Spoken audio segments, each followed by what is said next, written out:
When we pitched Buffy the Vampire Slayer, it was an odd idea for people, and and not just the silly name, but just the idea that we were going to build an action horror show around a young woman without without giving her the fella to come in and rescue her every 5 minutes.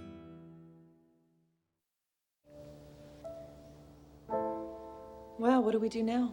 I don't know about the rest of you, but I'd like to get out of this place. I don't like the library very much anymore. Hey, I hear there's a dance at the Bronze tonight. Could be fun. Yeah. Buffy? Sure. We save the world. I say we party. It never seemed like a particularly radical notion to me, but a lot of people were like, oh my God, why, we never thought of it. And I'm just like, okay, I'm real smart then. The one thing that I had hoped to take part in was a shift in popular culture in the sense of people accepting the idea of the female hero, not just a heroine, but a hero, in a way that I hadn't seen done really since, I would say, Sarah Connor or Ripley. They haven't been through what I've been through. They're not the Slayer. I am. Sometimes I feel... This is awful. I feel like I'm better than them. Superior. I thought I was going to be one of those guys who, you start a show up and then you go off and you do the next thing, and I couldn't leave. I was in love. You think you know what's to come? What you are? You haven't even begun. The thing I'm going to miss the most is the writers. There's aspects of production that were great fun. I love shooting the show, but ultimately finding the story and being in a room full of writers and knowing that you found it, knowing that moment when you go, oh, that's the thing, is the best feeling in the world.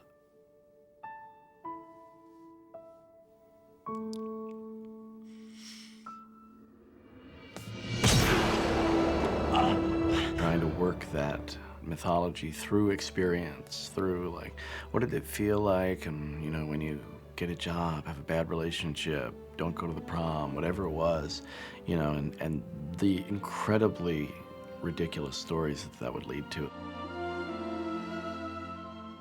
I wish Buffy Summers had never come to Sunnydale. Done. Episode 16 of season 3, Doppelgangland. Evil Willow and Good Willow, and Good Willow comes into the room and everybody thought she was dead. That's just something that's always stood out in my mind because every single one of my actors was as funny as anybody has ever been. It's horrible. That's me as a vampire. I'm so evil and skanky. And I think I'm kind of gay. I learned more about writing from this show than, in all the years before. It's like a grad school. We learned that we could do more and more. And originally it was, let's have these metaphors that people will relate to. And that was great. And it really hit home the idea that I had never really articulated before, which is simply the audience has to go through what the characters are going through.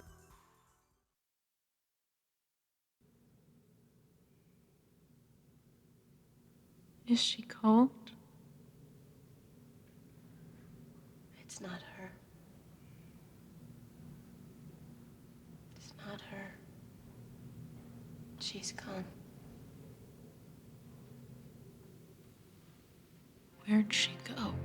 We could push a little further, that we could push these guys as actors, we could push ourselves as writers and filmmakers, and we could push the audience in a direction they didn't expect. It could be tragedy, it could be farce, it could be, romance, it could be all three. We could do Hush, we could say, let's just scare people. Let's really scare them.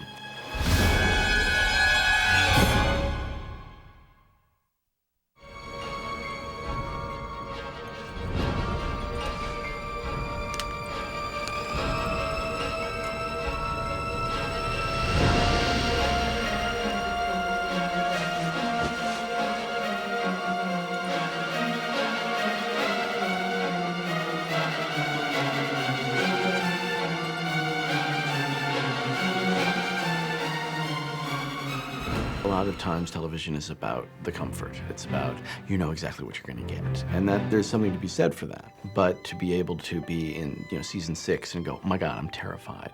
We might fail at this experiment. We're going to do our best, but we might fail. And it's not a situation of, well, we're bored, so let's sing. Going through the motions, losing all my drive. I can't even see if this is really me, and I just wanna be alive.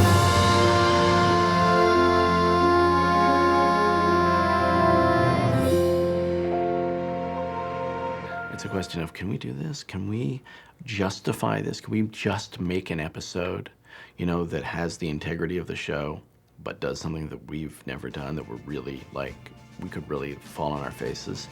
That's a privilege. That's a rare privilege, to be that late in a season. These endless days are finally ending in a place, and we are caught in the fire. The point of no return. So we will walk through the fire and let it burn. Let it burn. Let it burn. Let it burn. When I hired Sarah, I saw that she was a competent actress who was charming and could be funny. I pushed her more and pushed her more emotionally. I found that she could, really go to places that I hadn't intended. And so I was like, oh, the show could be darker and more depressing. Why, that's perfect for me. You got a lot to learn about men, kiddo. Although I guess you proved that last night. What are you saying?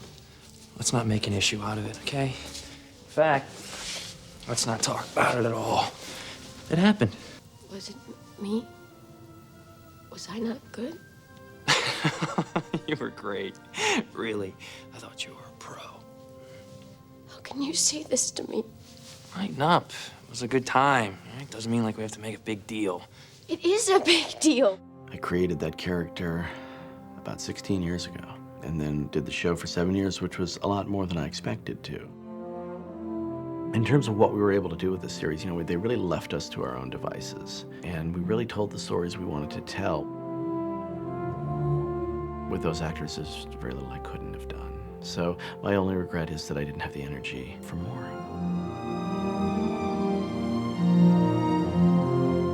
Everybody was still in the game when the game finished, and that's how you win.